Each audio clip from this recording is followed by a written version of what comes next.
My name is Sunjay Dodani. I am the CEO and co-founder of Revvo Technologies. Revvo is about tire management through AI. Our founding story is very personal to me. We started the company, my co-founder and I, back in 2017. I was an avid racer and I was learning how to race cars. And when I went to the track on the weekends, I'd have a racing coach who always checked my tires after every session. Tire temperature's off, the pressure's off, the scrub marks are off. He probably had another 15 seconds left in that lap. And I said, well, how can you tell that just by looking at the tire? But he's a professional racer. And I said, okay, that's interesting. Something about the tire is very telling for the discerning eye.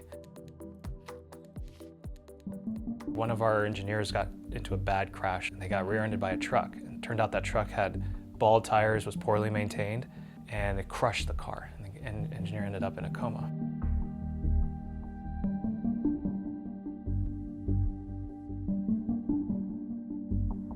And we're saying, how can this happen in today's day and age? How can a vehicle create that kind of chaos? It turns out that the tire hasn't been changed since its inception, and it hasn't really been connected in this connected ecosystem of mobility.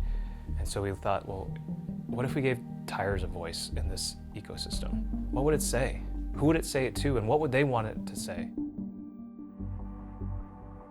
When I say give tires a voice, I mean we take data from the tire and interpret it such that it answers the questions that every fleet manager wants to know. How many more miles can I travel on this tire? Does it have an issue? What other things should I be worried about? Or what services or actions should I take on this particular tire, on this particular vehicle, so that I have the most amount of uptime, the least amount of risk to safety, and the most efficiency for my team.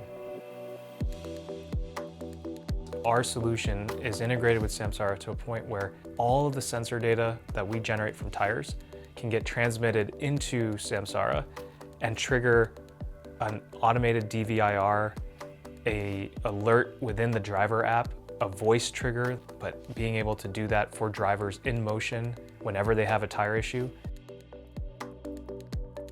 What I'm looking forward to in the future is how these individual companies who are specializing in what I like to think about as vertical data sets. So data that's now being generated off vehicles or the systems that are supporting these vehicles and fleets, and mining that data set in a way that gives a disproportionate amount of value to our mutual customer. And being able to be part of a more connected ecosystem of partners, not one size fits all. It'll never be easier to have multiple solutions all seamlessly integrated and working in concert.